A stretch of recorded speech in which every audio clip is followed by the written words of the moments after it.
Mulai ya, Dek. Recording in Silahkan, progress. Nggak apa-apa kalau mau nyemil atau minum sambil kuliah nggak apa-apa ya, Dek. Sekalian dengan jadwal yang padat. Oke, sebelum kita mulai, mari kita membaca basmalah dan membacakan ya.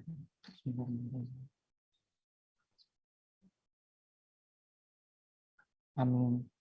Jadi semoga pada pertemuannya selalu diberkati ya, dan dimudahkan dalam menerima ilmu. Oke, jadi untuk pertemuan kali ini kita akan membahas tentang tentang bioprobabilitas dan bioekivalen.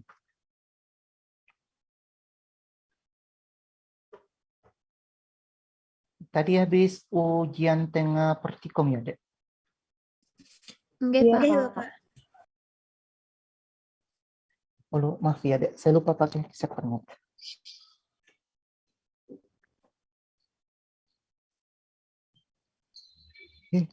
Tadi ujian UTB ya? UTP, Pak. UAP. UTP, OTP ya, OTP. UTP. Ujian tengah praktikum. Bagaimana soalnya? Perhitungan ya semua? Alhamdulillah, Pak. Ada materi. Alhamdulillah, Pak. Tidak terlalu banyak perhitungan.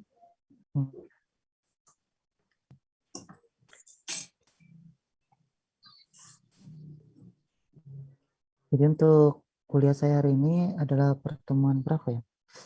Sumpah gitu ya. Jadi ini temanya tentang bioprobabilitas dan bioekivalen, PA atau PE ya, biasanya disingkat. Bioprobabilitas itu biasanya singkatannya apa ya, Dek? Kalau rumus, ada yang tahu?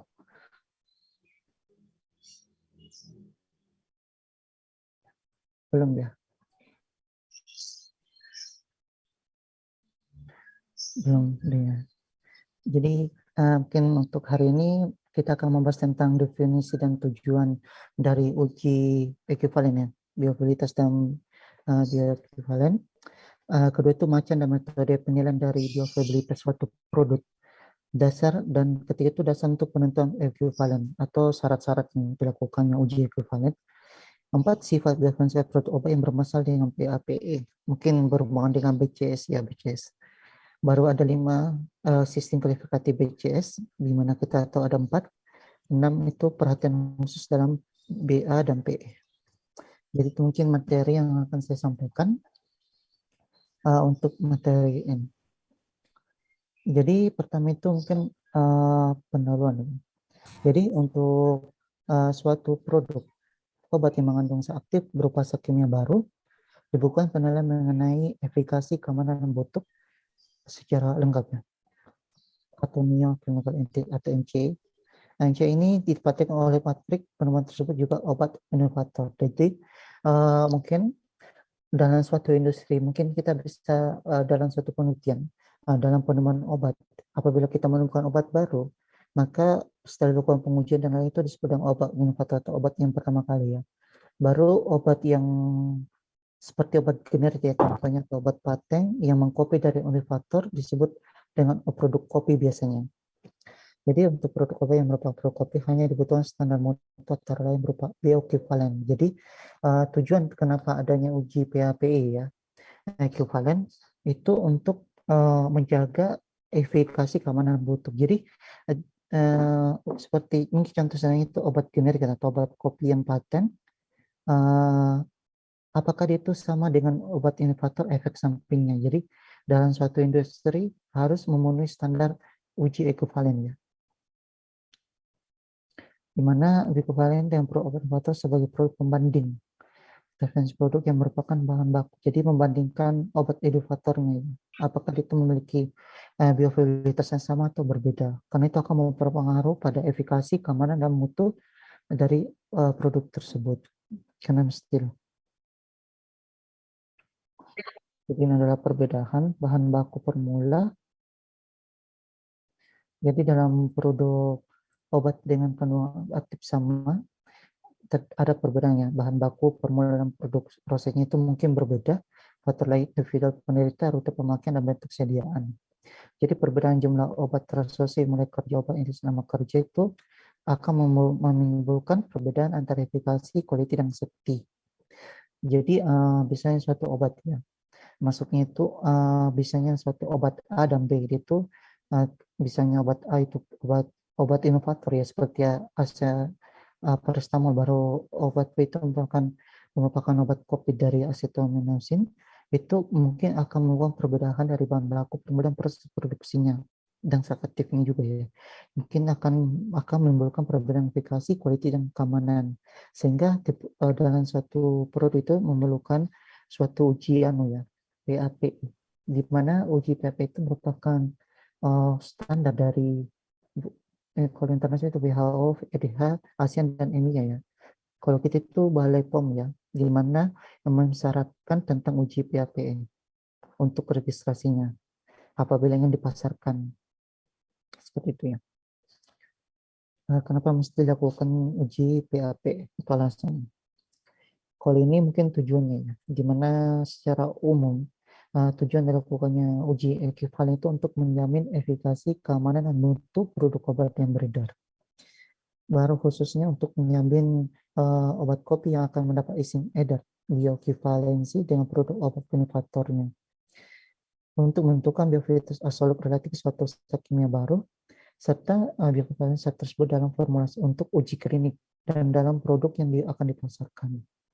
Itu ya tujuan dilakukannya uji valen, intinya untuk menjaga efikasi, keamanan, dan mutu produk antara obat inovator dan obat kopi. Baru untuk definisi, jadi kita tahu tuh bioekivalensi adalah ketersediaan hayati ya, di mana presentasi dan kecepatan zat aktif dalam suatu produk obat yang mencapai tersedia dalam struktur sistemik dalam bentuk utuh atau aktif setelah pemberian produk obat tersebut, diukur dari kadarnya dalam darah terhadap atau dari ekspresinya dalam urin. Berarti AUC ya, yang area di bawah kurva yang biasa kita lihat di grafik, atau biasa dalam perhitungan AUC yang dilambangkan dengan dimasuk adalah biofilitas ya, yang menunjukkan ketersediaan hayati kadar obat di dalam darah. Biofilitas itu terbagi menjadi dua ya, ada biofilitas absolut dan biofilitas relatif, di mana biofilitas absolut itu bila dibandingkan dengan sediaan intravena yang biofilitasnya 100%.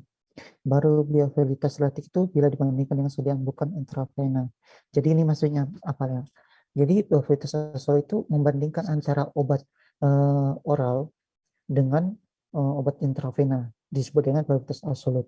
Kalau biofilitas relatif itu membandingkan obat yang oral ya dengan obat oral juga, disebut dengan biofilitas relatif. Jadi seperti itu ya, Dek. Kalau rumusnya itu F ya biasanya, F besar ya, biasanya dilambangkan dengan biofilitas per AUC per PO ya, biofilitas absolut. Jadi AUC dari PO oral per dosis PO per biasanya AUC intravena per dosis intravena ya untuk absolut biasanya. Juga relatifnya tinggal diganti sama-sama PO per intravena itu. Baru bioekivalen itu pengertian itu produk obat disebut dengan bioekivalensi jika kedua mempunyai ekivalen ya, farmaseutik atau merupakan alternatif farmaseutik dan pada pemberian dengan dosis moral dan samakan menghasilkan biofilitas yang sebanding dengan efeknya, akan sama dalam efikasi maupun keamanan. Seperti itu ya pengertian bioekivalen. Kalau ini menggambarkan tentang ada aspek crystal analysis. Jadi dalam pengujian uji PAP itu ada aspek analisisnya. Kalau aspeknya itu pastinya berdasarkan good clinical practice ya, GCP, di mana itu menggunakan volunteer sehat dalam aspek klinisnya, baru dianalisis dengan metode descriptive bioanalisis atau berdasarkan GLP, good laboratory practice. Jadi ini contohnya pengujian ada aspek klinisnya secara langsung dan analisis visual analisis.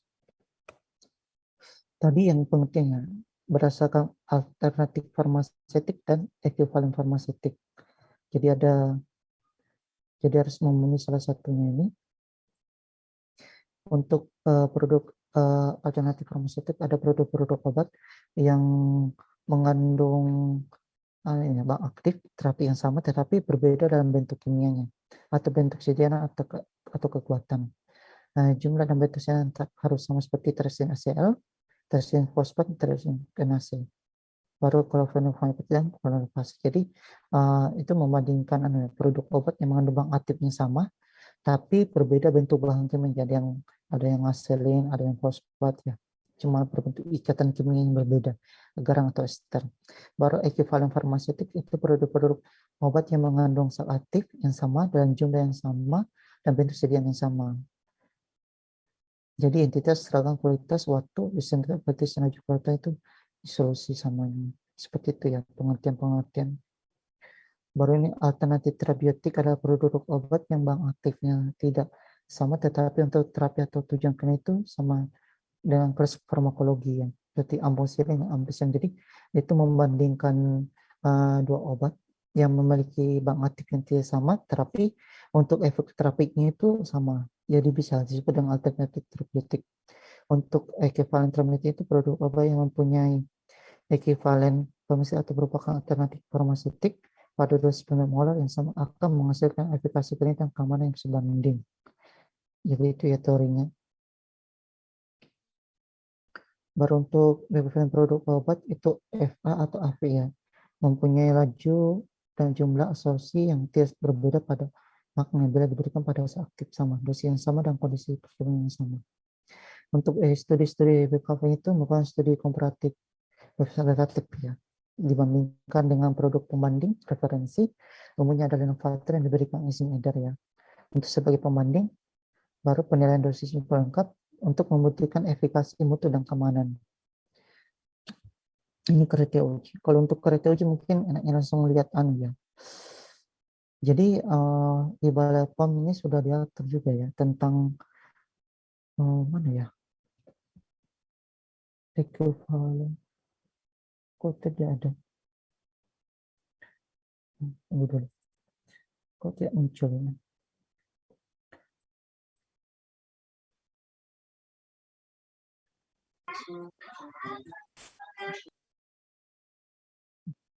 Jadi dalam uji ekuivalen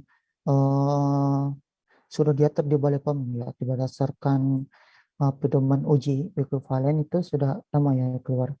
Ini berdasarkan ke 00053/18 tentang pedoman uji ekuivalen yang dikeluarkan oleh Badan Pengawas Obat Makanan ya, RI tentunya. Di mana tadi ya ada tujuan, tadi sudah ada alternatif terapi, ekuivalen, produk obat kopi.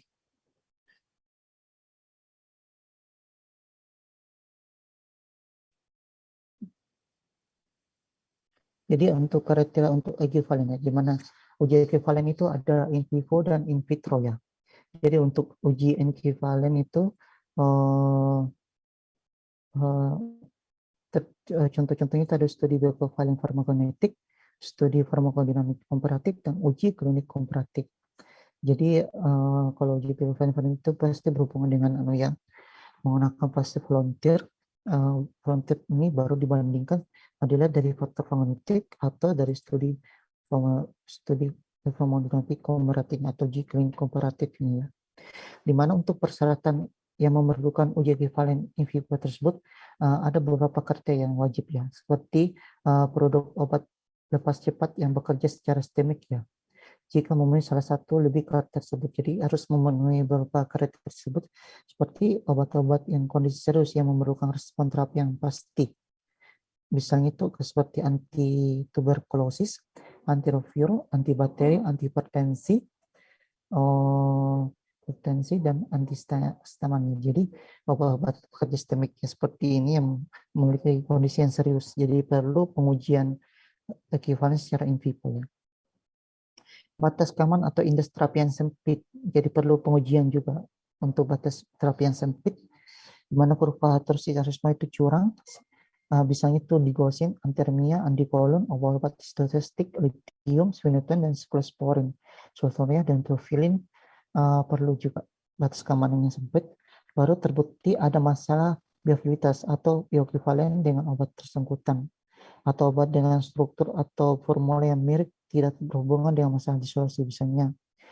absorpsinya berfase atau tidak dan eliminasi plastimiknya itu tinggi, farmakokinetik nolier, sifat-sifat fisiokimia yang tidak menguntungkan, misalnya kelarutan rendah, biodiversitasnya ringkih dan stabil tersebut. Itu baru yang lain itu SPN dan proses pembuatannya diketahui mempengaruhi bioekivalen. Jadi ini adalah persyaratan obat-obatan sistemik yang perlu dilakukan uji bioekivalen in vivo. Itu poin pertama ya. Ada lagi 4 poin lagi ya. Di mana poin kedua itu produk obat non oral atau non parenteral yang didesain untuk bekerja sistemik, misalnya sediaan transdermal, suppositoral, permen nikotin, dan gel testosteron dan konsumsi bawah kulit ya. Itu memerlukan uji ekivalen in vivo. Poin ketiga itu produk obat lepas lambat atau termodifikasi yang bekerja sistemik juga perlu. Baru poin keempat, produk kombinasi tetap untuk bekerja sistemik yang paling sedikit dalam salah satu saat ingin melakukan studi in vivo. Tuh. Baru produk obat bukan larutan, bukan untuk penggunaan sistemik seperti oral nasal, okular, terbal, retal, vaginal, dan sebagainya, dan dimasukkan untuk bekerja lokal, tidak untuk absorpsi sistemik. Untuk perbandingan bioekivalen harus ditunjukkan dengan studi klinik atau farmakodinamik atau termatofarmakokinetik komparatif dan studi in vitro. Jadi itu ya berapa persyaratan untuk pengujian ekivalen secara in vivo. Berbeda lagi dengan uji ekivalen in vitro ya, atau uji disolusi terbanding. Jadi ada persyaratannya juga. Jadi produk obat yang tidak memerlukan studi in vivo tidak masuk dalam butir 41. Seperti itu ya. Jadi dia termasuk dalam yang jalur sistemik maksudnya. Baru produk obat kopi yang hanya berbeda kekuatan uji disolusi terbanding dapat diterima untuk kekuatan yang lebih rendah berdasarkan perbandingan disolusi. Jadi ada tabel lepas cepat, itu produk kopi dengan kekuatan berbeda yang dibuat oleh pabrik obat yang sama. Terlalu panjangnya. Kita mungkin lihat PPT-nya lebih ringkas juga sih. Itu penjelasan rinci.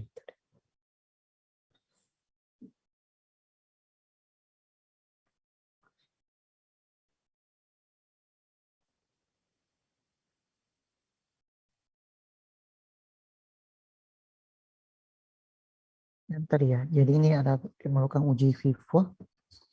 Kalau untuk tadi itu yang produk obat kopi yang hanya berbeda kekuatan yang diproduksi oleh pabrik yang sama di tempat produksi yang sama.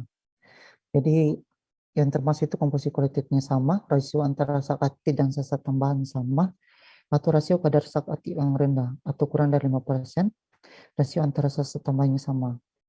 Ketiga itu uji bioaktivitas dilakukan sedikitnya pada salah satu kekuatan, misalnya kekuatan yang tertinggi, kecuali untuk alasan keamanan dipilih kekuatan yang lebih rendah. Empat itu farmakokinetik linear pada kisaran dosis terapi. Baru poin ketiga itu produk obat dengan perubahan kecil seperti minor ya. Jadi hanya bisa menggunakan pengujian in vitro atau uji disolusi terbanding. Baru berdasarkan kriteria PCS itu ada ini adalah contoh kasus PCS di mana ada 4 ya. Di mana untuk PC1 disolusi sangat cepat mirip pembanding. Baru PCS 3 disolusi sangat cepat tidak mengandung bahan aktif yang mengubah mobilitas dan atau mobilitas saluran cerna. PCS 2 itu asam lemak disolusi yang cepat pada pH 68 dan dengan pembanding ya. Jadi biasanya itu PCS 1 ya. Untuk in vivo biasanya. Baru produk yang tidak memerlukan uji ekivalen. Jadi ada beberapa obat yang tidak memerlukan uji ekivalen ya. Produk kopi untuk penggunaan anak intravena, penggunaan parenteral lain, intramuskuler kesebutan larutan untuk penggunaan oral, bubuk seperti sirup atau larutan bukan suspensi, keempat itu bubuk yang dilarutkan, 5 itu gas, dan larutan tetes atau telinga.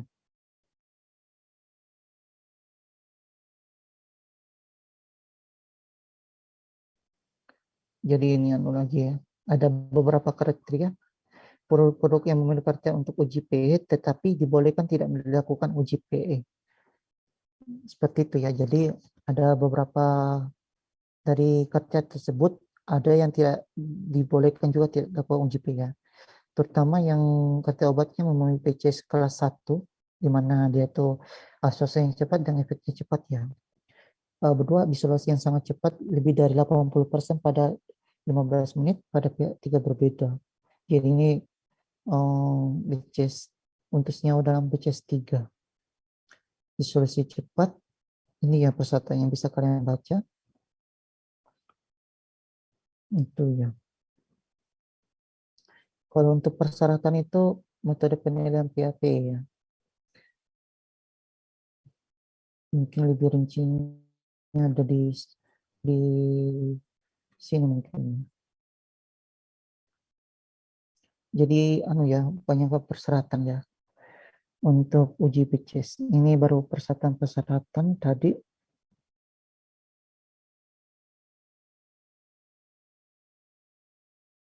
Mungkin bisa kalian baca lagi ya di sini untuk lebih jelasnya.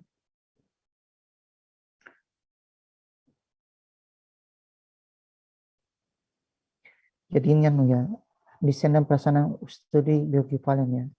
Di mana yang pertama itu harus lolos kaji etik ya, di mana studi PA dilakukan pada subjek manusia, maka protokol studi harus lalu kaji terlebih dahulu. Jadi dalam pengujian BAP itu paling penting itu adalah melakukan kaji etik. Jadi harus ada uji etik sebelum melakukan uji PAP ya, di mana kita tahu dalam uji PAP itu pada fase klinis itu memerlukan subjek manusia yang normal, di mana kita akan melihat respon tubuh manusia terhadap obat tersebut. Di mana perlu kajian atau protokol etik dalam perlakuan itu. Jadi harus uji etik dulu, desain dan lain-lainnya dalam proses uji PE-nya, baru setelah itu ditentukan desainnya. Desain di mana studi desain dilakukan pada subjek yang sama dengan desain untuk menghilangkan variasi antara subjek, karena setiap subjek itu menjadi kontrol sendiri ya. Hal ini sangat memperbaiki subjek yang dibutuhkan. Jadi untuk membandingkan dua produk obat dilakukan studi menyilang dua produk untuk memberikan dua produk obat pada setiap subjeknya. Jadi pemberian obat pertama harus dilakukan secara acak agar efek urutan maupun efek waktu bila ada dibuat seimbang. Jadi untuk pengujian itu dilakukan penyilang, jadi diberikan secara acak pada pasien yang sehat ya. Kemudian untuk kedua, perlakuan dipisahkan oleh periode waspat yang cukup untuk eliminasi produk obat. Yang pertama diberikan biasanya lebih dari 5 kali waktu baru impunan dari obat. Jadi ini mekanismenya ya. Untuk pemberian setelah dibuatkan desain cara pemberian, waktu pemberian, pemberian kelompok untuk penutupan desain, baru yang paling penting itu subjeknya, di mana subjek yang digunakan itu pasti relawan sehat ya, di mana tidak ada variasi antara rasnya atau tidak ada penyakitnya. Itu perlu diperhatikan ya dalam pengujian menggunakan subjek manusia. Baru sedapat mungkin pria dan wanita, jika wanita pertimbangan risiko pada usia subur ya, umur antara 18 sampai 55 tahun, berat badan kisaran normal. Jadi untuk subjek itu diperhatikan berat badannya juga.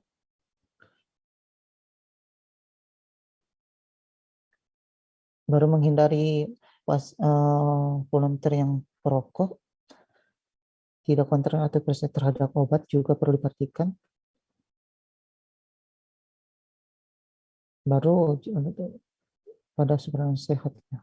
Untuk obat yang terlalu sus untuk diberikan kepada suku sehat. Jadi biarpun harus diperhatikan juga ya. Untuk subjeknya, jumlah subjek itu harus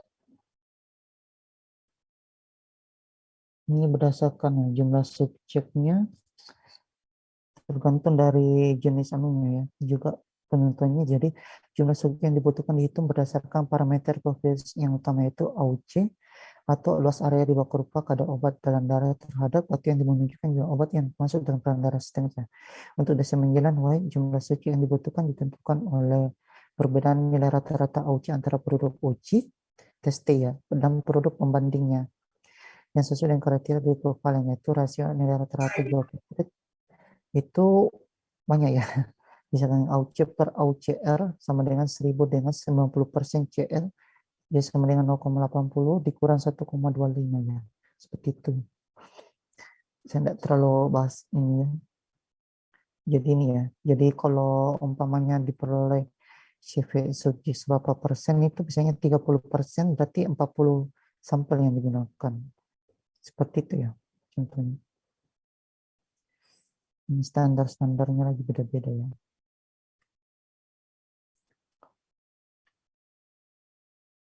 Kita kembali dulu ya ke PPT.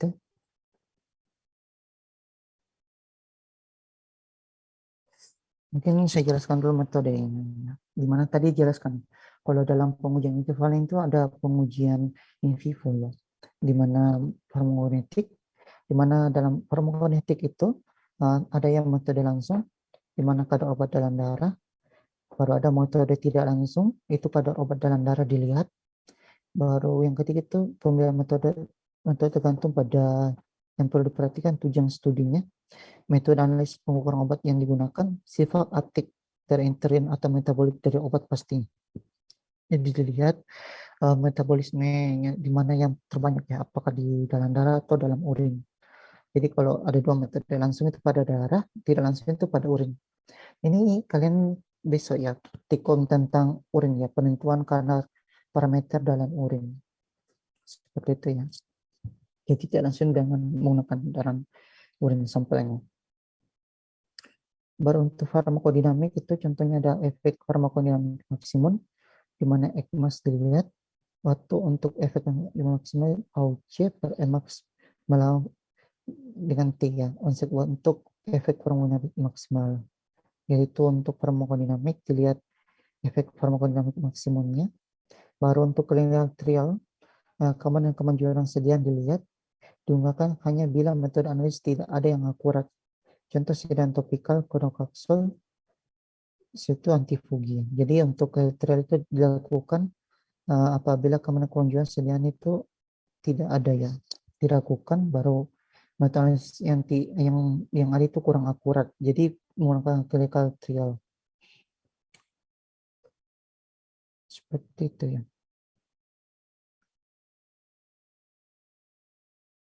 Ada mau ditanyakan, Dek? Atau terlalu cepat ya? Terlalu banyak.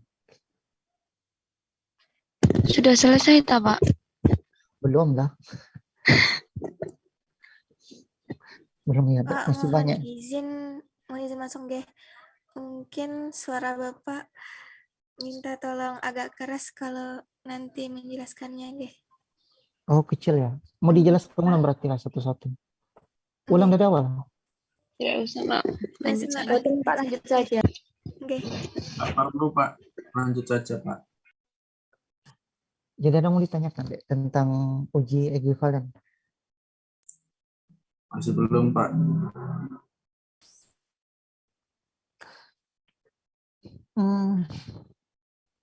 Dan semua kok. Jadi intinya ya untuk uji ekivalen itu membandingkan dua produk ya, di mana kenapa dilakukannya uji ekivalen untuk memastikan keamanan dari suatu produk ya, efikasinya juga pastinya, di mana sesuai dengan persyaratan dari untuk suatu produk farmasi terutama yang sudah diatur oleh badan internasional seperti WHO, FDI. Kalau kita itu Balai POM ya, di mana telah ditentukan untuk persyaratan ekivalen yang tadi dijelaskan. Mungkin bisa kalian dibaca lagi ya. Di mana itu ada dua ya, di mana ada uji ekivalen in vivo dan in vitro, di mana in vivo itu langsung ya dilihat pada pasien volunteer, di mana ada beberapa ada farmakokinetik, farmakodinamik, dan uji trial klinis ya. Nah, di mana pada uji in vivo itu terutama pada sidang sistemik yang memiliki kadar-kadar yang mudah menyerap, baru dia itu apa ya, memiliki terapi sempit juga ya. Intinya untuk membandingkan suatu produk, dimana membandingkan produk kopi dengan produk inovator pastinya. Dimana kita tahu dalam industri farmasi obat inovator yang memiliki paten sampai 5 tahun ya, Setelah lewat masa 1 tahun itu pasti akan ada produk-produk yang produk kopi seperti generik ataupun paten yang merupakan kopian dari produk inovator awal, di mana supaya dipastikan bahwa suatu produk itu sama seperti obat inovator itu dengan melakukan uji ekivalen. Itu masuk dalam registrasi ya untuk berpasaran di Balai POM ya. Di mana bukan gitu hanya uji biovaliditas itu untuk memastikan juga semua obat yang diproduksi itu memiliki kadar yang sama ya, efikasinya juga sama. Sehingga perlu uji PAPE juga. Seperti itu ya intinya. Baru bioanalisis. Jadi kita masuk ke bioanalisis dulu, di mana kita tahu dalam proses setelah analisis ada bioanalisis, di mana bioanalisis itu bertujuan untuk menganalisis senyawa tertentu baik endogen maupun eksogen, yang termasuk itu pasti obat secara kualitatif atau secara kuantitatif dalam sampel biologis dengan metode yang safe. Ini digunakan pada memeriksa ya sampel urin maupun sampel darah yang kita ambil, sehingga tadi analisis untuk mengetahui mungkin kadar obat AUC-nya atau volume distribusinya, sehingga dilakukan bioanalisis.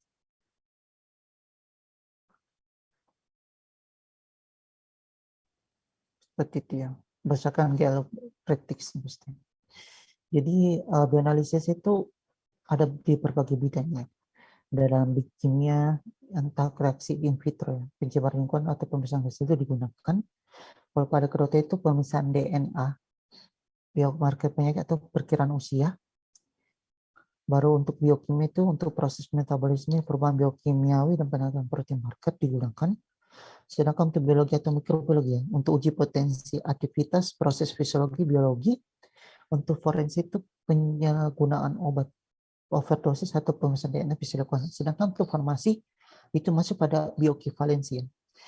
Ada juga terapi drug monitoring dan pengembangan obat baru. Untuk bioanalisis bisa digunakan. Jadi benar itu suatu bidang ilmu ya. Pentingnya bioanalisis. Jadi konsisten. Jadi ini adalah sampel yang digunakan untuk bioanalisis, ada liquid, padat, liquid itu CSF, ya, air mata, keringat air, empedu, cairan sintetik, cairan lambung, dan urin yang bisa digunakan sebagai sampel.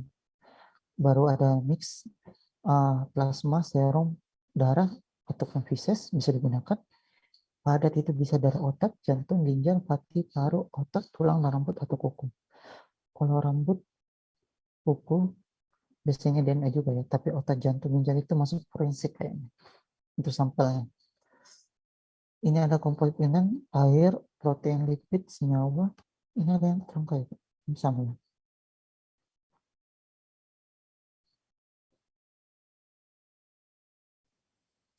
Komposisi seperti komponen air, protein, lipid, senyawa ini masuk. Sangat mempengaruhi adanya enzim. Jadi ada beberapa enzim ya. Jadi misalnya pada darah, pintan DNA, di mana kita perlu untuk penambahan suatu untuk misalnya pada darah kita memerlukan yang untuk supaya darahnya tidak beku ya, apa yang namanya heparin ya.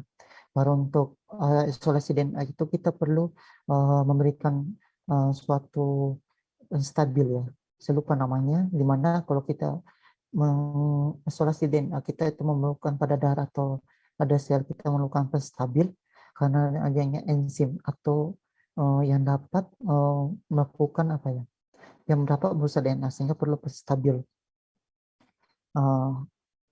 Hal-hal yang mempengaruhi sampel kita bisa rusak itu adanya enzim, pH, komponen yang berpegang terhadap oksidasi, komponen dari sel yang mengalami lisis. Seperti itu ya. Sifat obat ada yang parentraf, ada metabolik, ada kondisi metabolik seperti itu. Kalau ini permasalahan preparasi sampel, bagaimana ada untuk mengenai analitik dan bakteriologi, itu apa? Jadi pertimbangan proses ekstraksi yang tidak sederhana, pemilihan metode ekstraksi, pemilihan solvent, pemilihan senyawa kimia, reagen terlihat. Jadi ini metode-metode ya dalam ekstraksi. Baru untuk manfaat bioanalisis bidang farmasi, jadi kita bisa lihat sendiri ya. Ada manfaat beberapa bioanalisis untuk uji bioavailabilitas bioekivalen suatu sidang farmasi ya. Jadi yang tadi ya, di mana dalam pengujian bioekivalen, bioanalisis itu berfungsi sebagai uji probabilitas, bioekivalen, dan suatu sistem informasi. Jadi kita mungkin lebih fokus ke sini ya, probabilitas. Jadi ada hubungan klinik, pemisahan obat, pengembangan obat baru, dan resep tentang obat. Jadi ini sama ya. Bioekivalensi, di mana bisa kalian lihat ini merupakan kurva CP/VST untuk sekian orang yang dapat menggambarkan tentang AUC ya, probabilitas kesehatan hayatinya. Di mana AUC itu digambarkan area di bawah kurva ya.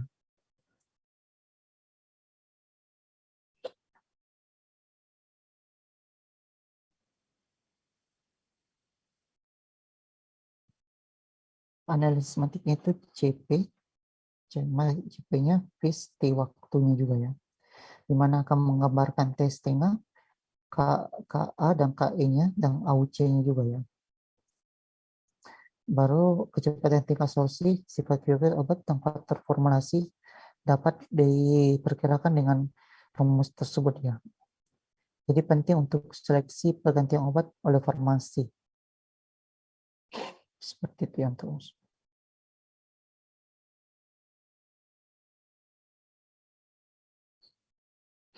Ini banyak ya materinya. Ini permengkapan ini. Jadi ini pada anu ya tadi. Jadi dalam uji ekivalen kan ada farmakokinetik ya. Farmakokinetik di mana menatang farmakokinetik dalam darah atau cairan biologis lainnya seperti urin untuk menentukan penggunaan obatnya. TTM, apakah regen dosis dan rasionya rasional ya. Jadi mengatur regen dosis individu dan rasional ya, sudah rasional. Di mana syaratnya rentan terapinya sempit, rasio toksik terapi lebih dari 10, kurang dari 10. Contohnya itu bisa kalian lihat. Kalau ini untuk pemisahan penyalahgunaan obat atau dopingnya. Obat baru. Ini terlalu panjang. Kalau ini untuk analisis, tak usah. Ini cara analisis sampel. Ini terlalu banyak ya.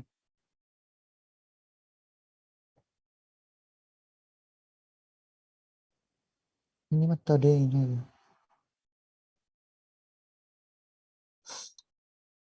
Terlalu banyak kayaknya.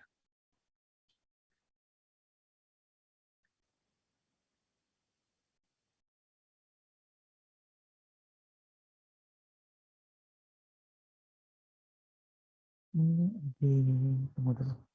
Ini kayak nggak usah ya. Ini terlalu banyak.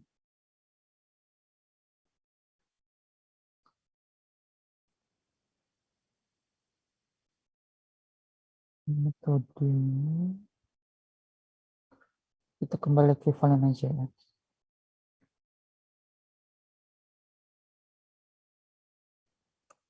Ini kita bahas tentang BE aja lah. Kalau ELISA kayaknya ya contoh kalau di bawah ini kayaknya tentang ya prosedur metode analisis kimiawi biologi imunologi ini dijelaskan semua dalam PPT ya. Jadi ada beberapa metode untuk analisis ya. Bisa kalian tahu mungkin sering dengar ya. Di mana ada kimiawi, spektrometri, kromatografi itu ada contoh gas, cair, KCKT, HBLC, ada spektrometri massa MS, ada perkembangan seperti LCMS, LCMS. Ini kan dijelaskan semua ya di bawah PPT nanti. Baru ada juga biologi ya. Mungkin seperti AT-PCR, reseptor pending AC, uji potensi atau aktivitas, ester atau aktivitas protein itu berhubungan dengan biologi dan mikrobiologi ya. Imunologi itu contohnya ada ELISA, RIA, radio imunoasay, fluorescensi imunoasay, imunoasay. Jadi ini ada berapa metode bioanalisis ya. Jadi agak melenceng kayaknya kalau kita jelaskan ini. Atau mau dijelaskan ini semua? Manut sampean, Pak. Nggak usah kayaknya ya, sudah banyak materinya juga. Ini kayaknya di luar. Kita bahas tentang, ini materinya cuma ya. BAB ya, berarti kita cuma bahas BAB. Tadi yang aspek-aspek dulu ya, mungkin perlu saya perjelas dulu.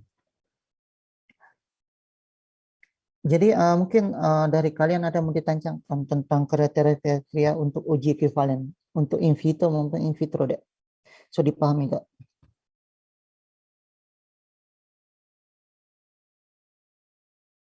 Hmm?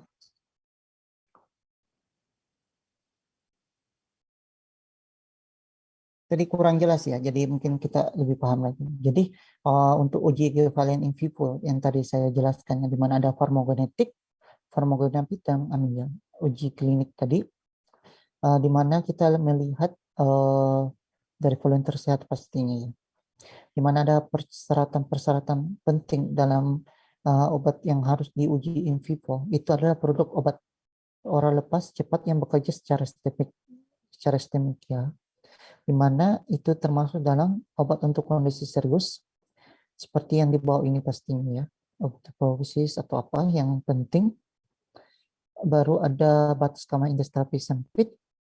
Poin kedua, baru poin ketiga terbukti ada masalah biofabilitas. Jadi ada ditemukannya permasalahan PA-nya ya pada obat tersebut sehingga perlu lakukan uji ekivalen. Seperti asosiasi yang bervariasi, eliminasi persistipnya tinggi, kognitif non-linear, sifat fisiokimia yang tidak menguntungkan, tidak stabil atau kelihatan rendah atau fermentasi rendah. D itu excipient dan proses pembuatan yang diketahui mempengaruhi bioequivalensi. Itu untuk persyaratan untuk obat oral lepas cepat yang bekerja secara sistemik. Jadi ada 5 poin yang perlu diperhatikan pada obat oral dengan sistemik. Ya. Ada 4 poin yang perlu kalian perhatikan ya. Baru poin kedua, untuk obat yang termasuk dalam pemeriksaan uji in vivo ya, uji ekivalen, itu produk obat non oral dan non parenteral yang didesain untuk bekerja sistemik. Jadi intinya itu bekerja sistemiknya. Transdermal, supo, geltestosteron, permentarik nikotin. Baru ketiga itu produk obat lepas lambat atau termotivasi yang bekerja secara sistemik ya, seperti tadi nukleus SR dan vitamin oros. Baru 4 itu produk kombinasi tetap untuk bekerja secara sistemik lagi, yang paling sedikit salah satu zat aktif memerlukan studi in vivo. Seperti ada INH tambah perintistamid tambah rifamycin, jadi salah satunya saja, jadi harus diuji secara in vivo untuk uji ekivalen. Seperti itu ya. Baru kelima adalah produk obat bukan larutan untuk penggunaan sistemik. Jadi selain sistemik, ada juga non sistemik yang harus diuji ekivalennya, seperti oral, nasal, okular, dermal, rektal, vaginal, dan dimasukkan untuk bekerja lokal.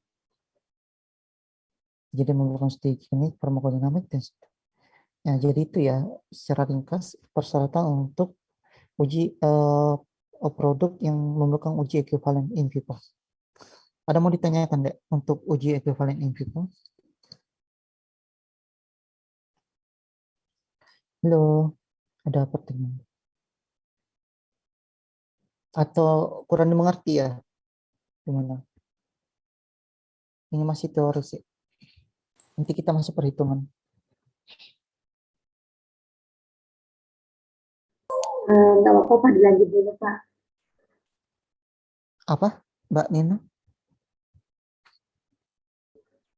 Mungkin bisa dilanjut dulu Pak. Mungkin nanti kalau ada pertanyaan bisa disusul. Begitu ya intinya. Saya jelas lagi. Baru untuk uji in vitro ya, jadi tidak menggunakan volunteer, jadi secara in vitro, di mana dilakukan uji isolasi terbanding, pasti menggunakan alatnya. Di mana untuk kriteria obat atau produk yang dapat diuji secara in vitro, itu adalah produk obat yang tidak memerlukan uji in vivo pastinya. Jadi tidak di luar dari persyaratan yang ada pada in vivo ya. Baru produk obat kopi yang hanya berbeda kekuatan yang diproduksi oleh pabrik yang sama di tempat yang produksi sama. Jadi ini berarti obat dia itu memiliki hakikat obat inovator, baru dia itu memproduksi obat kopinya juga, tapi hanya berbeda kekuatan yang diproduksi oleh pabrik yang sama di tempat yang bersama. Jadi tidak perlu uji in vivo ya. Persyaratannya itu ada 4 poin, komposisi kualitatifnya sama, pastinya, rasio antara zat aktif dan zat tambahan atau kadar zat aktif yang rendah di bawah 5%, rasio antara zat tambahnya sama. Selain itu, baru pada uji ekivalen telah dilakukan sedikitnya pada salah satu kekuatannya. Biasanya kekuatan yang tertinggi kecuali untuk alasan keamanan dipilih kekuatan yang lebih rendah. 4. Farmakodinamik pada kesantosis terapi. Seperti itu ya. Baru poin ketiga itu produk obat yang diproduksi kecil. Baru berdasarkan klasifikasi BCS, ini ada 4 ya, di mana kita tahu ada 4 klasifikasi dari BCS ya. Ini enggak terlalu dipotong ya. Ini saya perlukan langsung di BCS-nya aja lah, supaya jelas. Yang poin keempat tadi. Jadi tadi kalian terlalu cepat.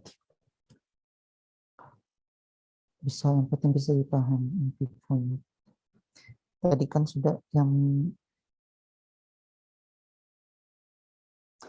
tadi ya, saat yang memiliki kelautan dalam air yang tinggi tetapi formalitas dan dalam usus yang rendah, itu BCS 13 ya.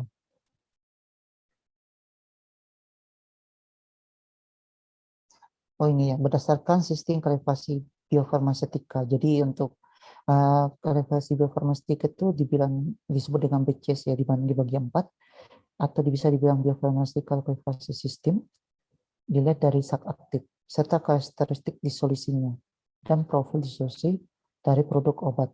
Jadi berlaku untuk produk obat oral lepas cepat, tetapi tidak berlaku untuk produk obat lepas cepat yang disebutkan dalam butir 411. Yang persyaratan yang tadi ya, untuk in vivo.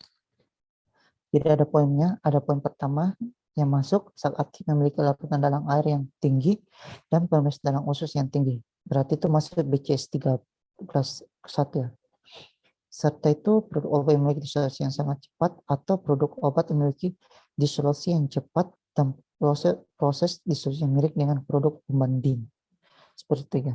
Baru yang poin kedua, masuk dalam kasus BCS, zat aktif memiliki kelautan dalam air yang tinggi tetapi permeabilitas dalam usus yang rendah. Itu masuk BCS 13 ya.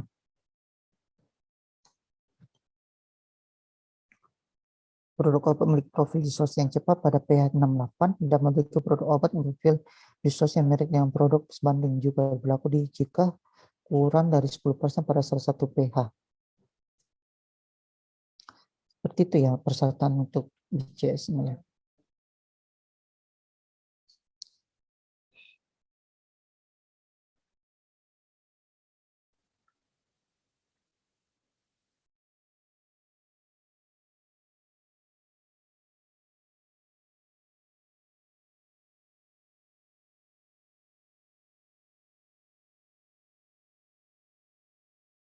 Baru tadi ada produk obat yang melakukan uji ekivalen. Seperti itu ya contoh pengujian, persyaratan dan lain untuk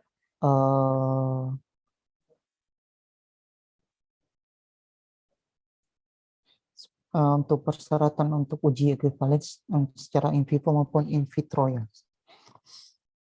Kalau ini produk obat yang memerlukan uji ekivalen, tadi sudah ya tadi. Tadi sudah dibaca. Ini produk pentingnya PAP ya. Produk obat dari darah pengultik. Ini sudah tadi. Bioanalisisnya.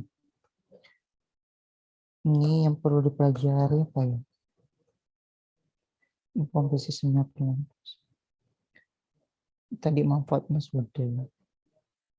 Validitas sudah tadi. Ini tidak perlu sudah. Ini pemeriksaan yang dilakukan pengembangan obat baru. Sip tentang obat ini di luar.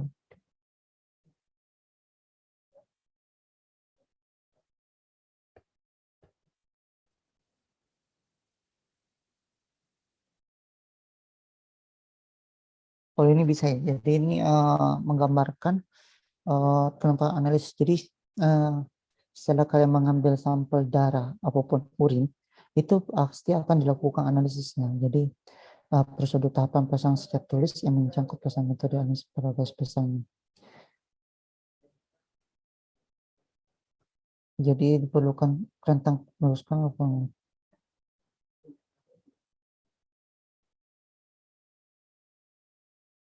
Jadi ada yang disebut dengan validasi metode analisis, ada linearity ya, rentang kelurusannya, hubungan antara linear antara konsentrasi obat dan responnya.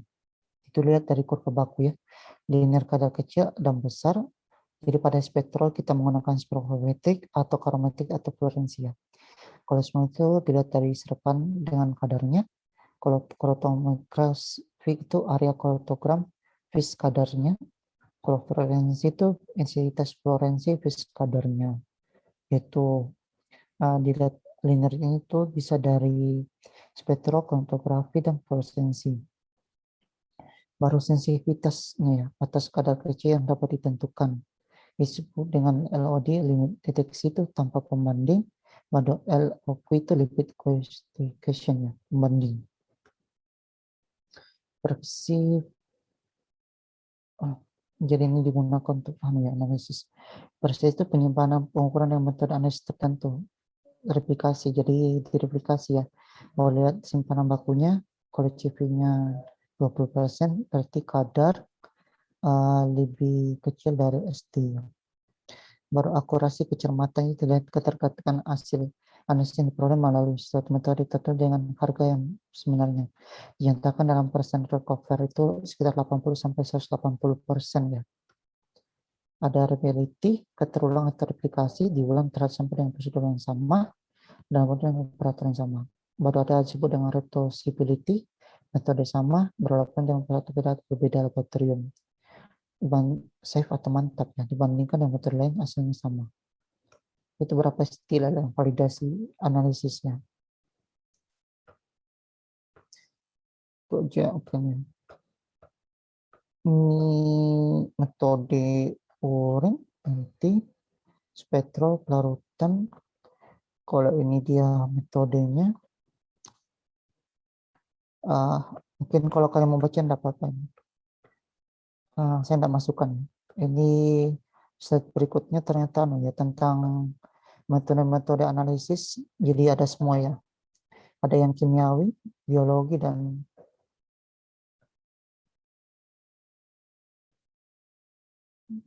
respon biologis, genetik. Ada metode-metode ya.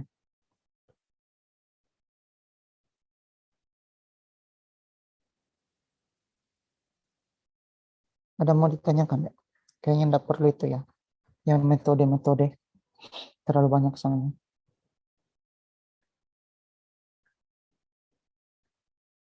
Sementara tidak ada, Pak. Belum ada ya. Saya izin bertanya, Pak. Ya. Silakan. Hilang Baik, Pak. Terima PPT-nya kasih. untuk perhitungan. Apa? Baik, Pak. Saya melihat di tujuan pembelajarannya ada poin sifat biofarmaseutik produk obat yang bermasalah dengan biofabilitas dan bioekuivalensi. Itu maksudnya bagaimana ya, Pak? Saya belum mendapat poinnya. Yang mana? Slide keberapa tadi? Bukan di slide Bapak, tapi di modul ada tujuan pembelajarannya, yaitu dalam materi ini kita mempunyai tujuan pembelajaran sifat biofarmaseutik produk obat yang bermasalah dengan biofabilitas. Itu bagaimana ya Pak? Saya belum mendapat poinnya. Biofarmastika ya.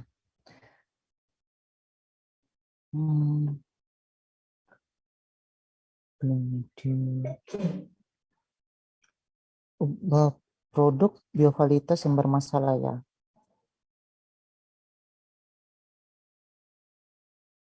Ini sih masuk yang kriteria pengujian ya, di mana bisa kalian lihat. Jadi masuknya obat-obat yang tadi ya, gini.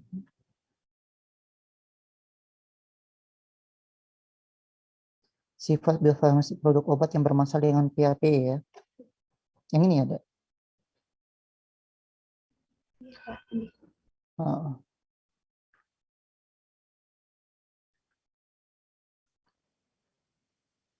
Ini ya, kayak persyaratan-persyaratan ini, di mana beberapa produk itu kan memiliki sifat dilihat dari BCS juga. Di mana contohnya mungkin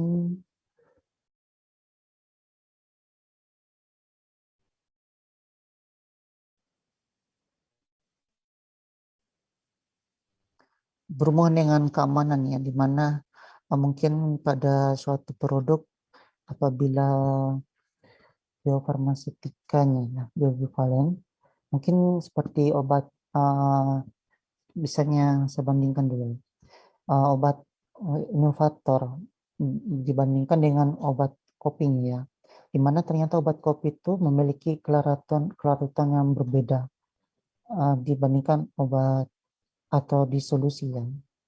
Itu berbeda dengan obat inovator, di mana itu bermasalah secara bioavailabilitas ya, sehingga memerlukan uji ekuivalen. Dimana kan Anda terbagi menjadi ya, ada klasik biofarmastika itu ada 3 ya, saya akan hitung. Mana tadi ya?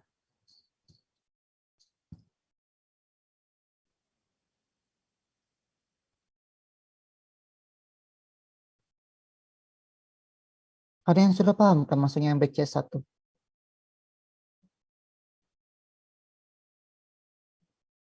Yang BCS di mana ada 4 klasifikasi BCS ya? Mana kemarin tuh? Jelaskan dulu yang berdasarkan studi ekuivalen standar pencampan.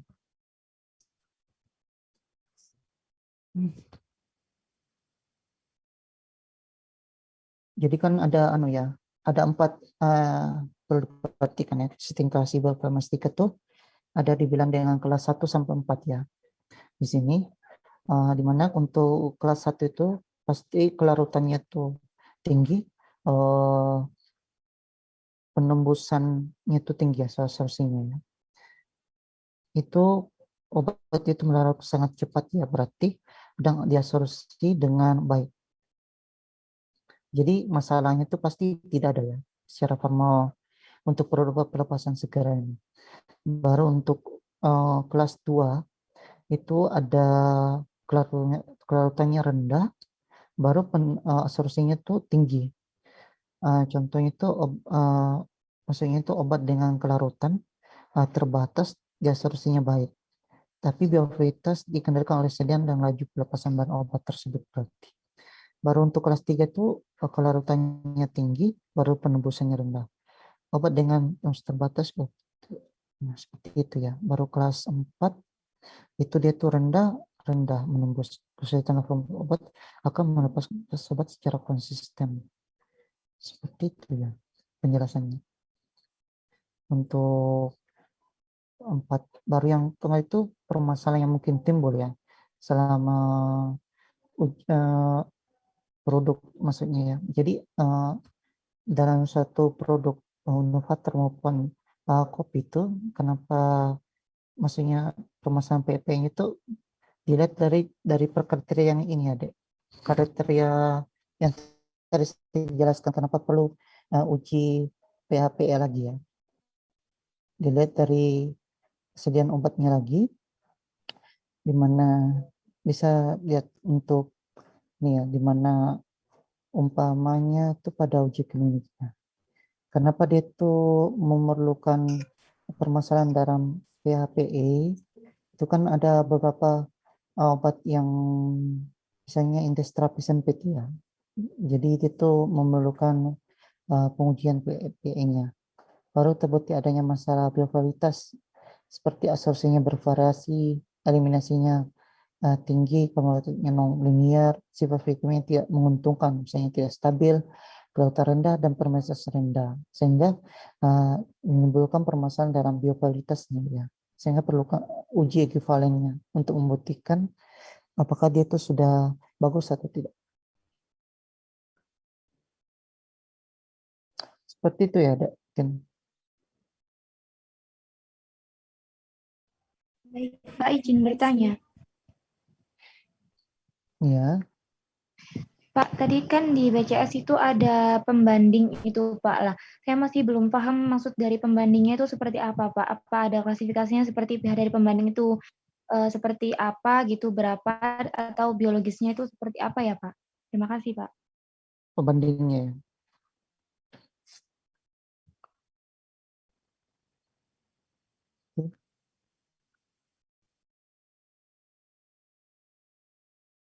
Bandingkan dulu ya.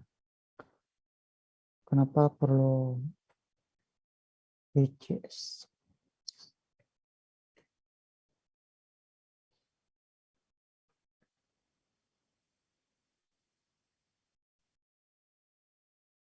Mana tabelnya tadi itu? BCS. Betul ya, Dek. Saya bandingkan dulu dengan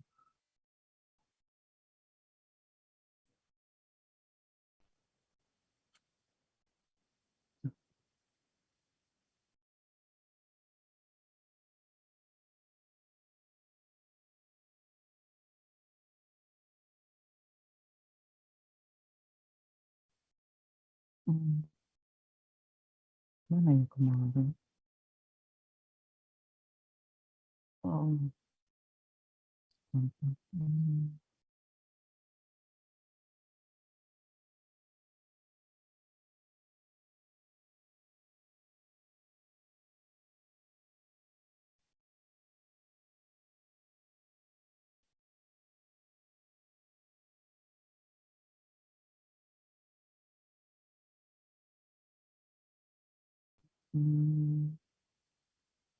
belum dulu. Belum itu.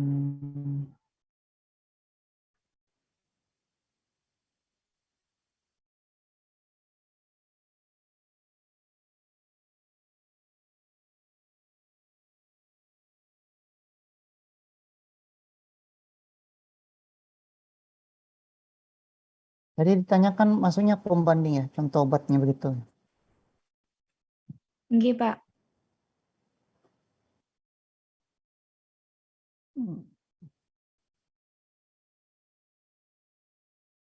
Jadi ya berdasarkan kelarutan sama formalitasnya juga ya kalau BCS itu.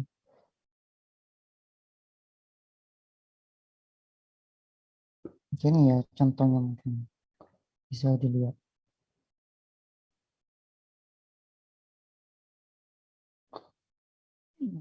Seperti ini ya. Jadi ada simplifikasinya.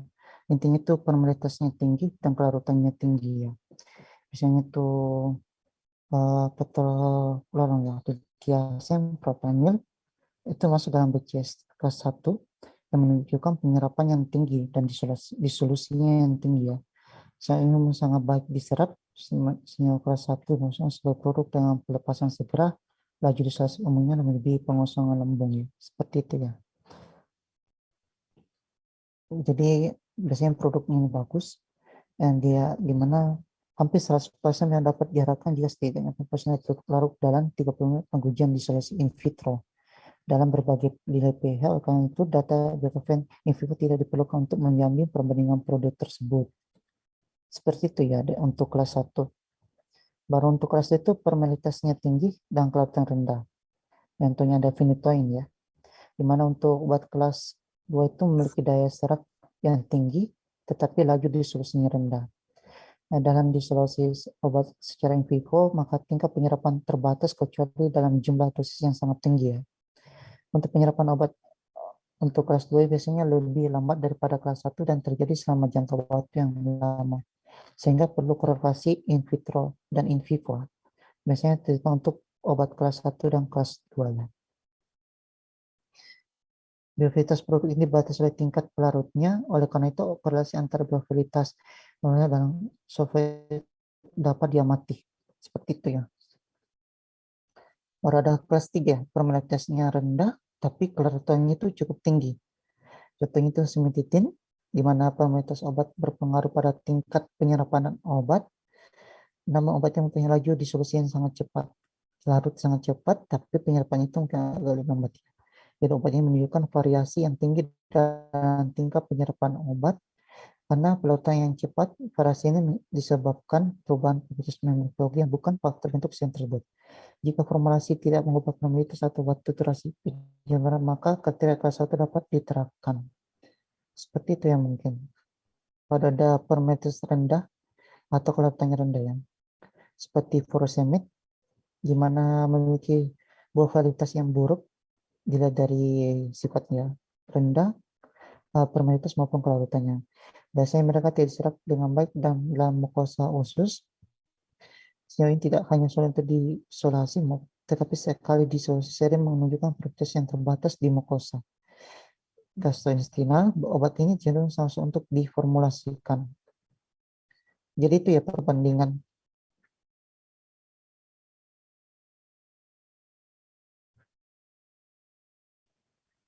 Itu ya mungkin bisa saya jelaskan tentang BCS ya.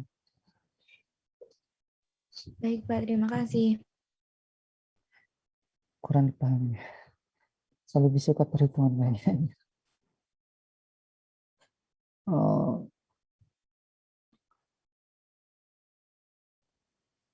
Oh belum ya Diser?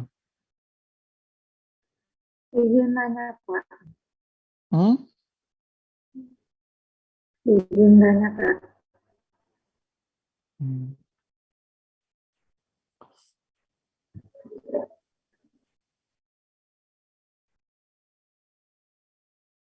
Jadi itu ya. Jadi saya menjelaskan tentang definisinya ya.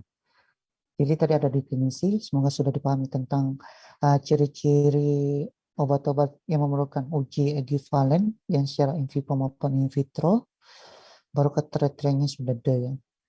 Ini kan tadi dijelaskan bahwa ada bioavailabilitas relatif dan disolid ya.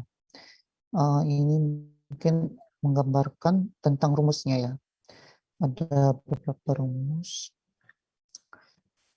Hilang PPT-nya tidak tahu di mana ya. Saya cari dari tadi belum ada.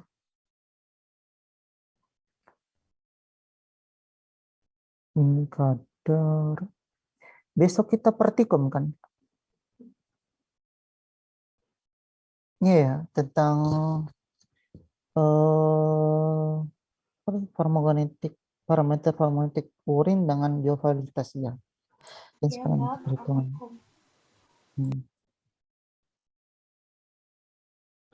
Jadi ini ya, membandingkan antara bioavailabilitas pada relatif dan absolut itu kan pada intravena ya. Kalau yang relatif itu yang oral ya, dengan oral. Di mana untuk yang relatif itu ada data darah dan data urin itu berbeda rumusnya. Jadi untuk mencari bioavailabilitas relatif pada data darah itu F sama dengan AUC per uji per AUC standar ya, dikalikan dosis standar per dosis uji dikali 100%. Baru ada data urin, itu bioavailabilitas kui uji per kui standar dikalikan dosis standar per dosis uji dikali 100%. Kui uji ini sama dengan AUC ya, tapi untuk data urin. Itu untuk persediaan hayat relatif ya. Kalau untuk urin ini relatif semua ya. Saya lupa rumusnya di mana ya. Mungkin kita buka dulu. Kemarin PPT-nya atau di mana? Pak, izin masuk, Pak. Ya. Pak, mungkin bisa dari awal gitu, Pak. Jadi kosongan gitu, kemudian Bapak jelaskan sekalian dengan urutan bagaimana cara perhitungannya gitu, Pak. Iya. PPT-nya soalnya tidak ada. Saya jelaskan dulu rumusnya. Saya ambil dulu rumus dari bioavailabilitas. Soalnya PPT-nya nggak tahu di mana, Dek. Kemarin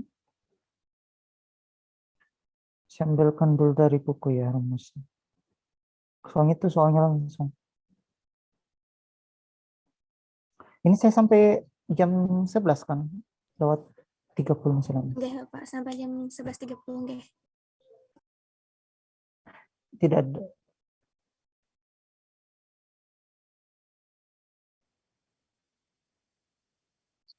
Tidak ada ya rumusnya. Mohon izin masuk, Bapak.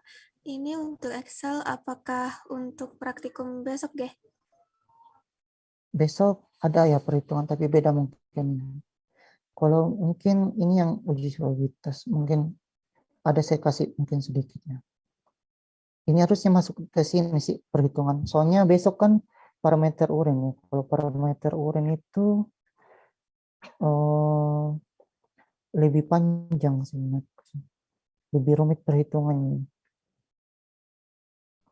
Ini kayaknya. Kalau yang urin paling ini.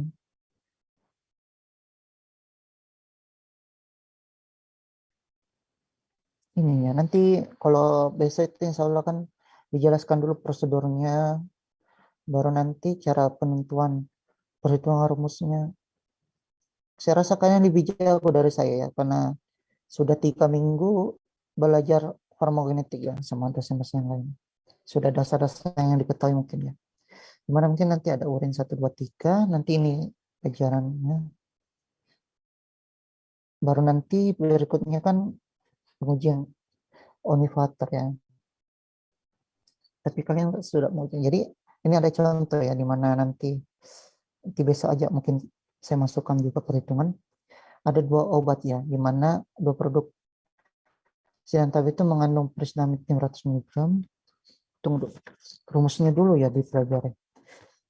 Saya bingung rumusnya di mana lagi ya. Soalnya sih tidak masuk. Ini cuma prosedurnya semua dijelaskan tentang uji.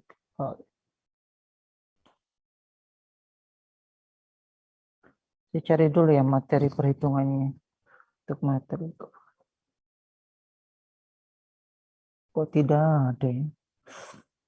Ini apa?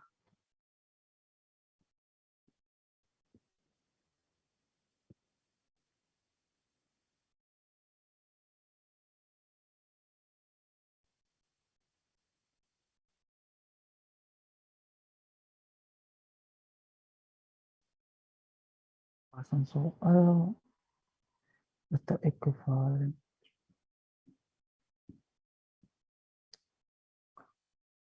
Kayaknya tidak ada ya.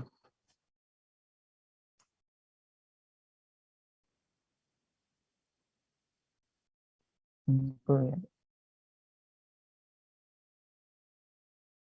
Saya tak dapat materinya mana. Harusnya di sini sih.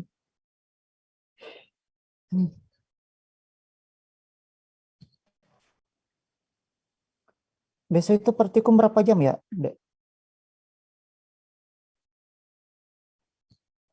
Untuk praktikum Bapak besok dari jam 12.20 sampai 15.10 nggih, Pak?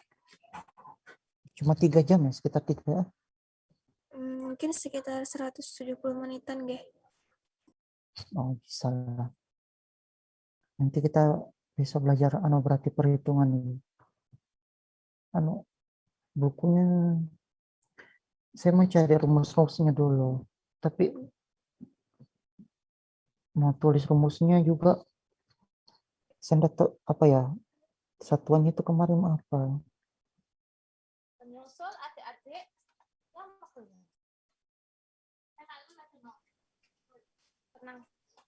Itu suara apa ya?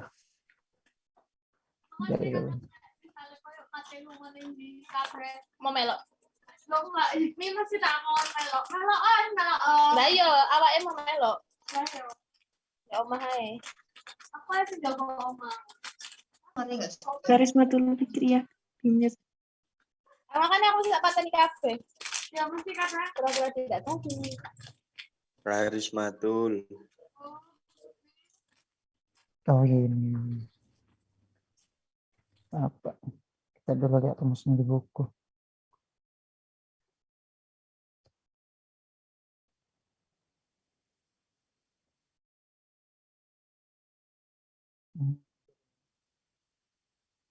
Menggambarkan tentang Maaf Bapak, tadi salah sebenarnya jadwal dari modul ini untuk praktikum sampean dari jam 14 sampai jam 15, jam 16.30 deh. Soalnya dari jam 12.20 sampai jam 13, jam 14 nanti ada Al-Quran hadis. ya, nanti saya lihat lagi jadwal.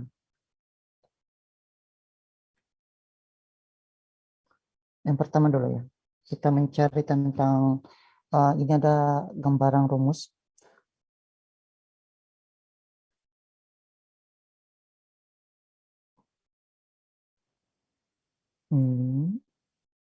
Di mana menggambarkan tentang biofilitas pada asolat ya, yang intravena, di mana membandingkan obat oral dengan intravena dan secara biofilitas.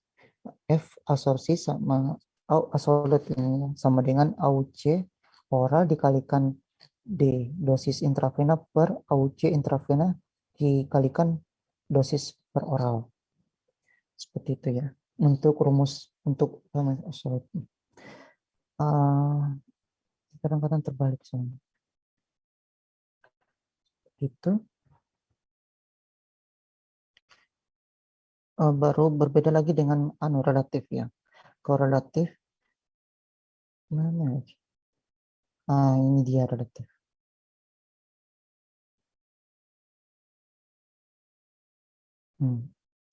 Itu relatif sama dengan 100 per ini relatif ya. Kok beda ya? Harusnya AUC tadi harusnya baca sedikit 100%. Jadi ini AUC A per AUC B AUC A titik B dikalikan B DB baru AUC B per DA. Ini sesamaan ya oral ya, membandingkan sesama oral. Kalau yang biofilitas asolat itu yang membandingkan antara intravena dengan oral. Gitu. Mungkin ini ada contoh soalnya ya. Ini bisa dilihat dulu ya soalnya, ada contohnya sebelah kanan. Saya hapus dulu Pak.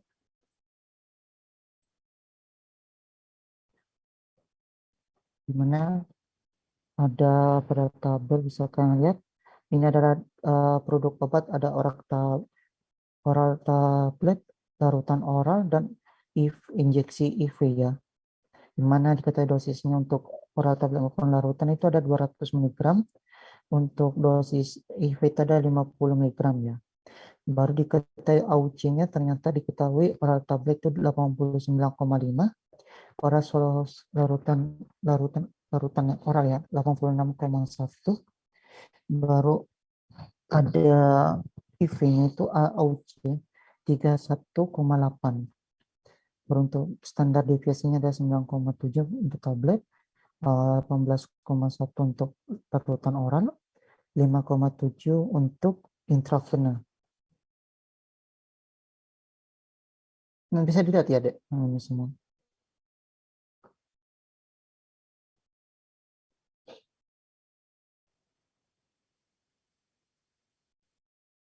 Terus diminta apanya ini, Dek, dari soal? Bisa kalian lihat? Dan bisa membacanya itu. Jelaskan itu.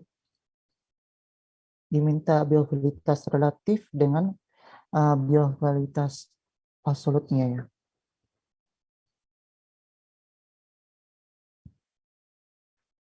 Ini contoh dari farmakokinetik ya, perhitungan untuk mencari biofilitas.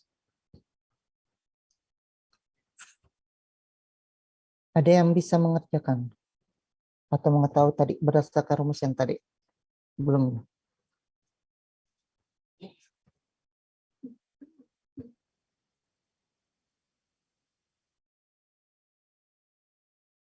Jadi kita masukkan dulu ya. Saya ambil soalnya, kita kerja hitung sama-sama.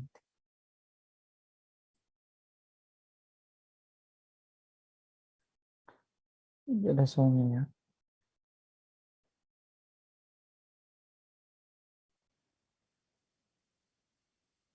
Kita tinggal masukkan nanti.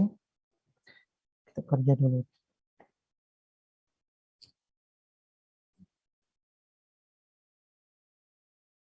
Ya, belum ketok. PPT-nya kemarin itu di mana? Soalnya ya.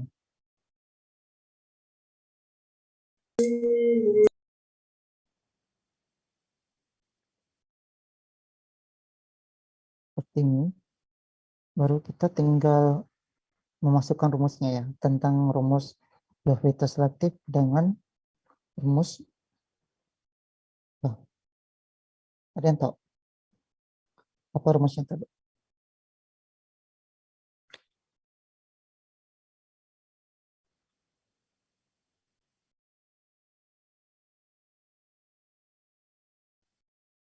Ini ya untuk relatif. Baru untuk rumusnya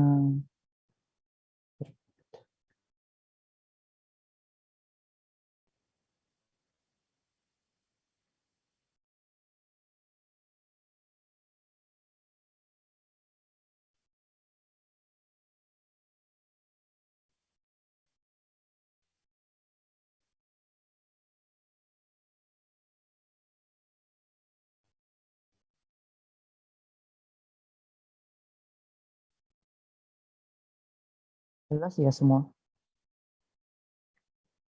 Jadi kita tinggal memasukkannya.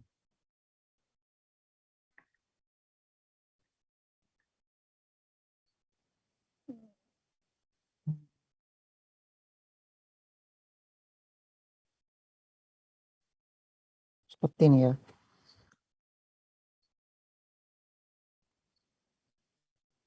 Tip sama dengan 100 ya. Itu garisnya AUCA.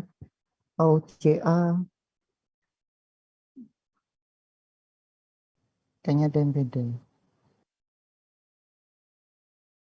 Kita kerja dulu surga.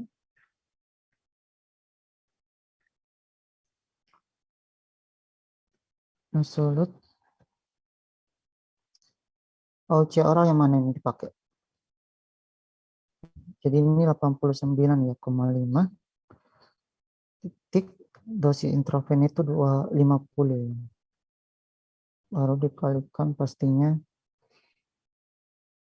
37. 37,8 titik dari 200. Ini berapa hasilnya? Kalian dapat. Yang bisa bantu menghitung.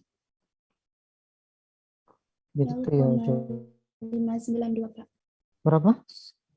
0,592. 0,92 ya. 0,592 Pak. 592. 592 0,92. Pak. 592. Sudah ya. Ini satuannya apa ya?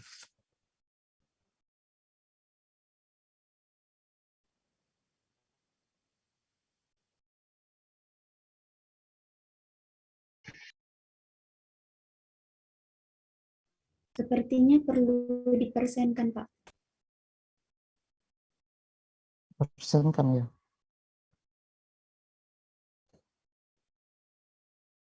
Berarti dikali 100%. Saya cek dulu rumus yang saya kemarin. Oh iya. Standar deviasi.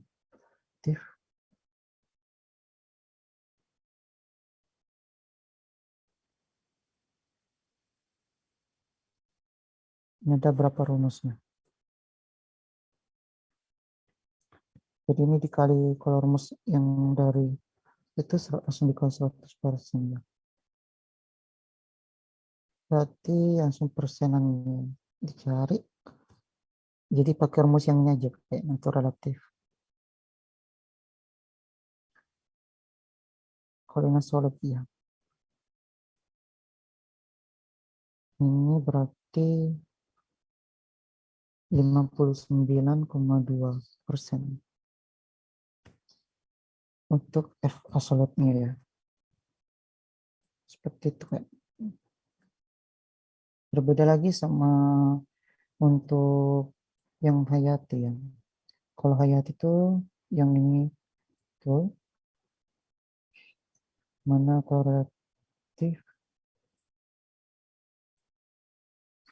relatif ini contohnya seperti ini. Ini pada uji AUC berarti bisa membandingkan berarti antara 200 kan habis. Jadi kita langsung 89,5 per 18 di 1 dikali 100%. Itu berapa ya? Ini kan relatif membandingkan ya, obat oral, di mana kita tahu dosisnya sama, jadi tinggal AUC-nya. AUC 89,5 per 8,1 dikalikan 100% ya. Seperti itu ya, Dek? Maaf Pak, itu di rumusnya AUC yang A dibandingkan dengan AUC juga Kak. Jadi 89,5 dibagi 86,1. Oh, salah, sorry. Bukan 18 tadi. Maksudnya tadi AUC sama AUC-nya tadi. Salah tulis saya. 86 ya. Tadi salah ketik. Jadi ini yang benar ya. Jadi membanding. Kan dosisnya sama. Jadi cuma membandingkan AUC-nya dikalikan 100%. Seperti itu ya, Dek. Nanti hasilnya bisa kalian baca. Lihat sendiri ya. Tapi ada beberapa perbedaan juga. Cuma sama ya. Jadi yang membedakan data darah sama data urin di rumus yang di atas ini, cuma kalau AUC sama dengan KUI UC. Artinya, kalau di sini saya lihat untuk data urin, nanti kan kalian pakai data urin ya untuk besok. Seperti itu. Itu ya untuk mengetahui AUC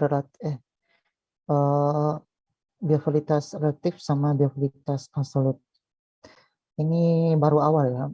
Nanti kita mungkin besok aja lah lebih membahas lagi tentang penggunaan farmakogenetik pada biaya uji ekivalen ya. Nanti ada beberapa mungkin lebih banyak soalnya. Nanti kita akan membandingkan cara mencari, tahu semua kan cara mencari AUC, nanti cari AUC lagi. Kan sudah dibaca cara cari AUC dulu, baru dicari tentang standar deviasinya, itu pakai metode lagi, baru langsung mencari tentang biofilitas dari masing-masing produk pembanding. Seperti itu.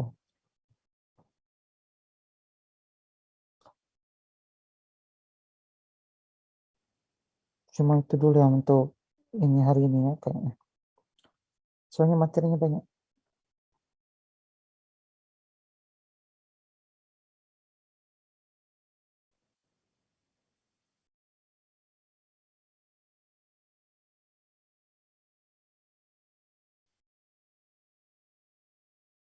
Ya, nanti mungkin lebih saya jelaskan ke anu ya.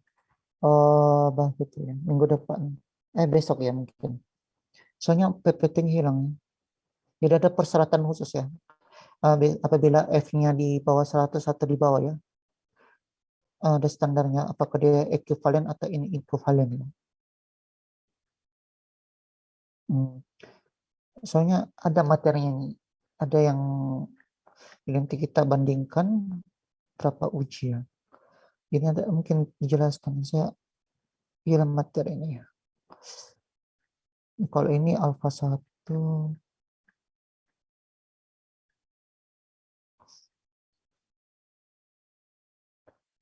Saya kira PPT-nya kemarin.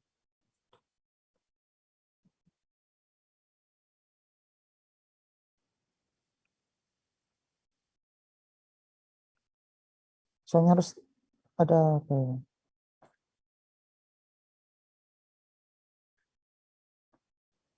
Itu aja dulu. Kayaknya belum siap saya kayaknya hari ini. Belum ada materinya soalnya. Hilang materinya untuk perhitungan. Dan besok mungkin ya kita lanjutkan. Sekarang saya bahas lagi untuk perhitungan. Jadi itu aja dulu. Untuk hari ini mungkin saya jelaskan dulu tentang behavioritas relatif sama absolut. Baru nanti besok kita membandingkan data ya. Data tentang beberapa uji ekuivalen antara obat A dan obat B. Nanti kita akan mencari tentang apakah dia itu ekuivalen atau tidak. Nanti dilihat dari soalnya itu. Baru sekalian cara anunya ya. Besok kan praktikumnya. Jadi prosedur-prosedur dalam uji ekuivalen kan sudah kalian tahu. Kriterianya sama pengertiannya. Jadi besok kita praktikum tentang farmakokinetik, parameter farmakokinetik pada urin. Baru nanti BEPA-nya ya. Nanti cuma video insya Allah. Sebentar nanti yang panjang itu mungkin perhitungannya ya. Oke, itu aja dulu yang mungkin ada mau ditanyakan, Dek? Yang besok untuk standar-standar F-nya ya, apabila lebih dari 100 atau kurang dari 100 itu masuk dalam kategori. Nanti akan dijelaskan minggu depan saja ya.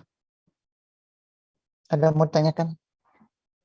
Mungkin yang masih kurang atau masih kurang dipahami. Yang kriteria?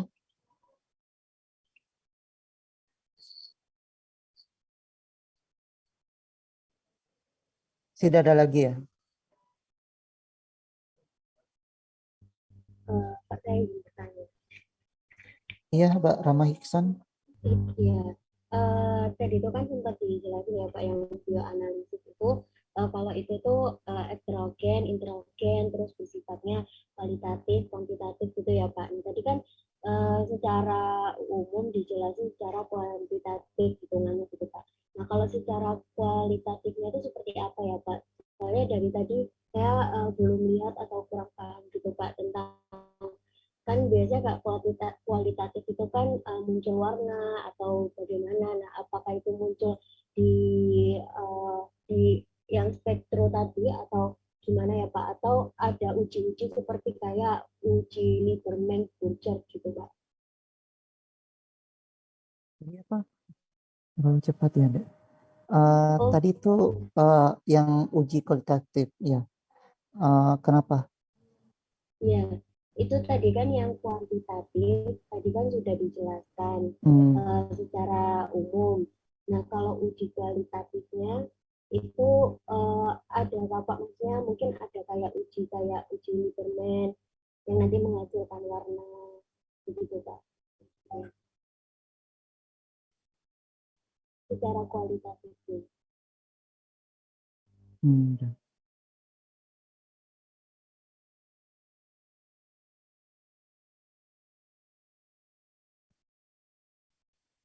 Mana tapi ya?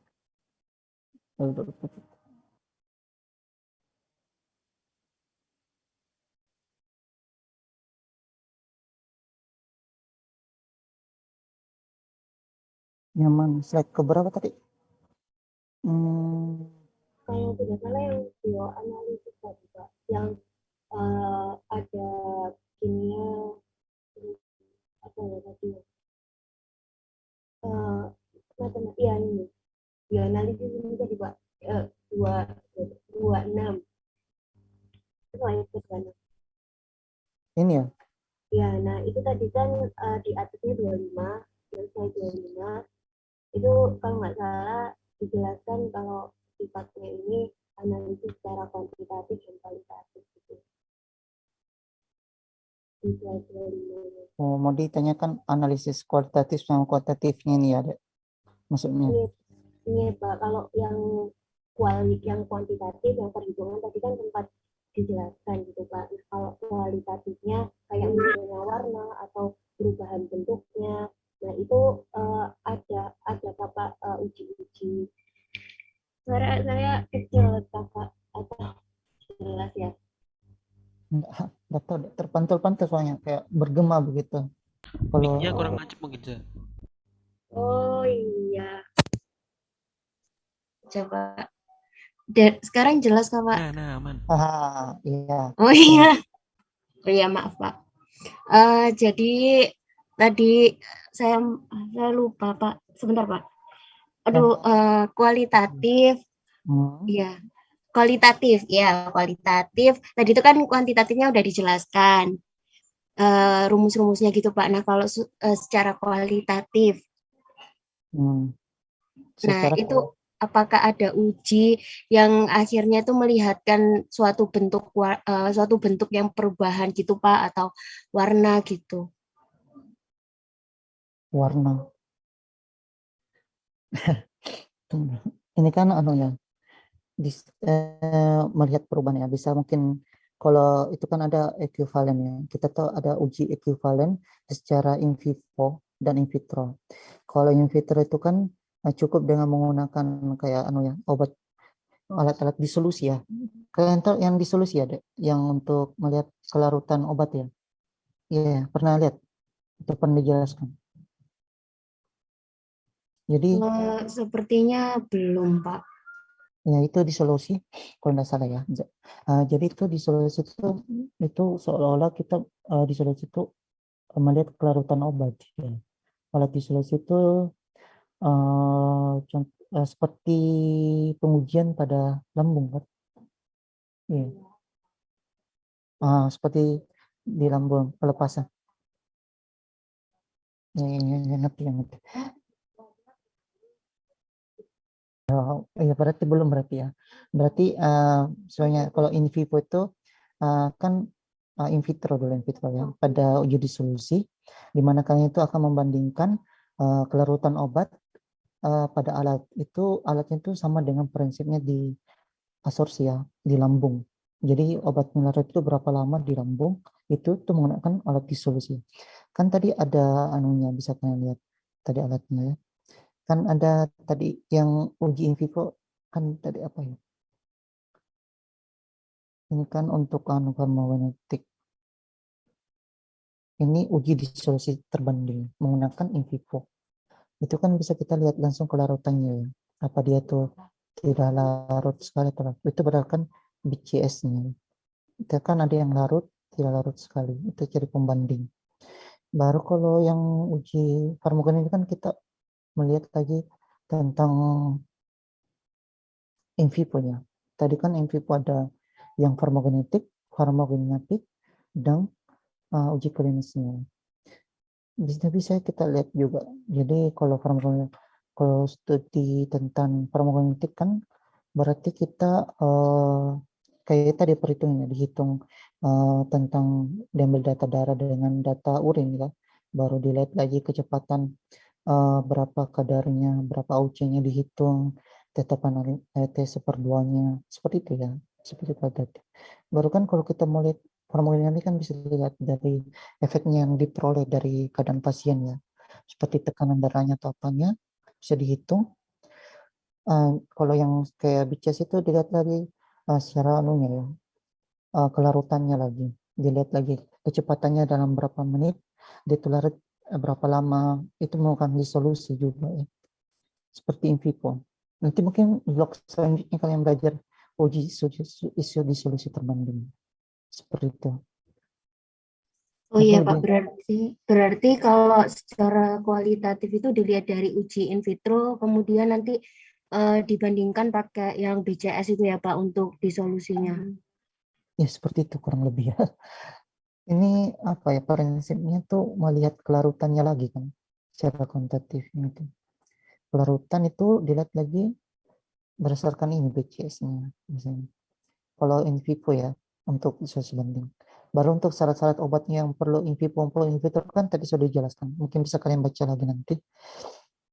Apa yang syarat-syarat obat yang perlu pengujian ekuivalen in vitro maupun in vivo seperti itu. Ini BCS ya. Masuk bioteknologi, biofarmasetika.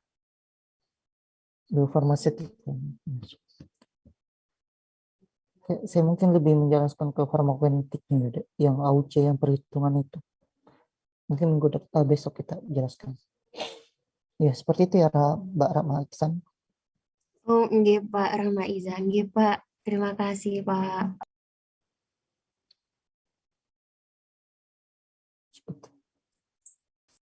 Ada lagi? Sebelum saya tutup ya, sudah jam 3.04. Kalau tidak ada, saya tutup ya. Mungkin itu ya, mungkin pembukaan untuk uji ekivalen ya, supaya kalian mengenal apa itu uji ekivalen. Tujuannya intinya untuk mengetahui,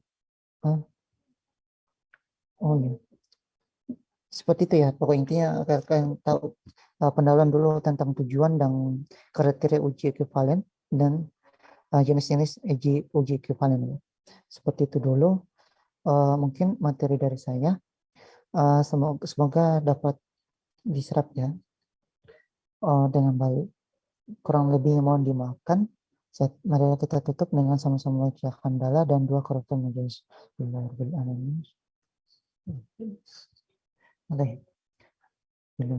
Oke, assalamualaikum warahmatullahi wabarakatuh. Waalaikumsalam warahmatullahi wabarakatuh. Terima kasih banyak, Mas Billy. Terima kasih, Pak. Terima kasih, Pak. Ya. Terima kasih, Pak. Udah ada semua ya kemarin ya. Yang NA itu mana? Kayaknya ini materi perlu pelajari lagi deh. Masih kurang rasanya.